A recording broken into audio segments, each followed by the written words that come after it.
जय जिनेन्द्र। मैं हूं नंदा बाफना, उम्र 40, शहर बेंगलोर। आज मैं जैन धर्म और विज्ञान यानी साइंस इस विषय को प्रकाशित करना चाहती हूँ। जैन धर्म में बताए मार्गानुसार श्वासोश्वास द्वारा किया गया काउसग से डीप ब्रीथ इन ब्रीथ आउट की एक्सरसाइज होती है। और इतना ही नहीं, सही विधि पूर्वक किया गया हर एक आसन योगा है।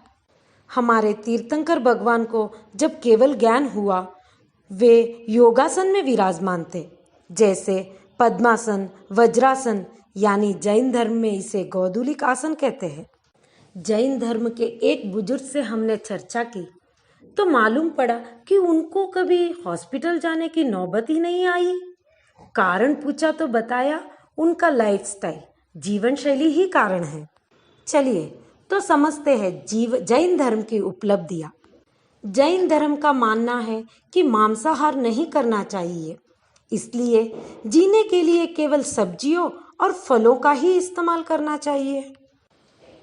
क्वारंटाइन के इस काल में भी हम देख सकते हैं कि देश विदेश में मांसाहार करने वालों पर ही ज़्यादा अटैक किया है कोरोना वायरस ने, क्योंकि उनकी ही इम्यूनिटी कम हो जाती है। भोजन को दिन में ही तैयार करके खाना चाहिए। वैज्ञानिक रूप से स्वास्थ्य के लिए भी ये लाभदायक है, क्योंकि सूर्य के प्रकाश में माइक्रो ऑर्गेनिज्म कम सक्रिय होता है। दिन के समय में पाचन शक्ति भी अच्छी होती है। भोजन को पचाने में 3-4 घंटे लगते हैं, जो सूर्यास्त से लेकर सोने तक का समय है। नींद आने के बाद शरीर के बाकी अंगों की तरह जठरांग को भी रेस्ट लेना बहुत जरूरी है। इसे विज्ञान भी मानता है। विशेष दिन यानी आठम चौदस को हरी वनस्पति का परहेज करने से हमारा हार्मोन बैलेंस भी बरकरार रहता है, क्योंकि लूनार और सोलार साइकिल से शरीर में लीड और पानी की मात्रा बदलती है। समय समय पर किए जाने वाले व्रत एवं उपवास शरीर को संतुलित रखने में मददगार बनते हैं। जैन धर्मानुयायी पानी को सदा फिल्टर करके ही इस्तेमाल करते हैं। पानी को सूती के कपड़े के 3 परतों के माध्यम से छाना जाता है। व्रत या तपश्चर्या में ऐसे ही पानी को उबालकर ठंडा करके ही पीते हैं। इसमें कच्चा पानी मतलब ठंडा पानी के स्पर्श को भी पाप माना जाता है।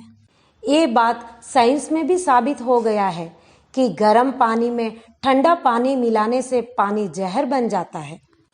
पानी को उबालने से उसमें सूक्ष्म जीवों की संख्या बहुत कम हो जाती है। विज्ञान भी सूक्ष्म जीवों से आने वाली बीमारियों से बचने के लिए उबाला हुआ पानी पीने का ही सलाह देती है। जैन विज्ञान में इस तत्व की जानकारी 1000 वर्ष पूर्व ही मिल चुकी थी। जैन लोग जमीन के अंदर होने वाली सब्जियों को नहीं खाते। इन सब्जियों को खाने के लिए पौधों को जड़ से उखाड़ना पड़ता है, जो पाप है। यही नहीं, जड़ों में अनंत सूक्ष्म जीव भी होते हैं। इसके अतिरिक्त सामायिक एवं प्रतिक्रमण जरिए किए जाने वाला ध्यान और खमासना द्वारा किया जाने वाला एक्सरसाइज शरीर को हमेशा चुस्त और तंदुरुस्त एवं फुर्तीला रखता है। ब्रह्मांड के बारे में बताएं तो यदि हमने मानव जाति का इतिहास पढ़ा हो तो समझ सकते हैं कि मनुष्य का आकार धीरे धीरे छोटा क्यों होता जा रहा है। इसका उत्तर विकास के सिद्धांतों में छुपा है। वर्ष 1836 में विज्ञान ने कहा कि समय अनंत है, काल घटता और बढ़ता जाता है। पर जैन सिद्धांतों में हजारों वर्ष पूर्व से ही समझाया जा रहा है कि अवसर पीढ़ी और उत्सर पीढ़ी काल का वर्णन करते हुए पहले आर्य से लेकर छठे आर्य तक के समय चक्र में मनुष्य की गतिविधियों में कैसा बदलाव आता है। जैन धर्म का मानना है कि सारी गतिविधियां नेचुरल सोर्स द्वारा संचालित होती है। अब विज्ञान भी यही कहता है। 2500 साल पहले ही हमारी लाइफस्टाइल माइक्रो ऑर्गेनिज्म के आधार पर चलती थी। बिना किसी लैबोरेटरी, बिना किसी संशोधन केवल ज्ञान के माध्यम से भगवान ने हमें पहले ही बता दिया था कि पेड़ पौधों में जीवन होता है, जिसे विज्ञान ने अभी माना है। कुछ बातें ऊर्जा नियमों के संश्लेषण की ओर। साइंस कहता है कि ऊर्जा को ना तो नष्ट किया जा सकता है, ना ही पैदा किया जा सकता है, लेकिन इसका स्वरूप बदला जा सकता है। जैन धर्म का ज्ञान भी इसी सिद्धांत पर आधारित है, जो कहता है कि ब्रह्मांड आत्मा यानी ऊर्जा और शरीर आदि पदार्थों से बना है। हम मृत्यु के बाद शरीर को त्याग देते हैं, लेकिन आत्मा यानी ऊर्जा सदैव किसी न किसी रूप में इस ब्रह्मांड में विद्यमान रहती है। इसकी रचना कभी नहीं की जा सकती, इसीलिए इसको नष्ट भी नहीं किया जा सकता।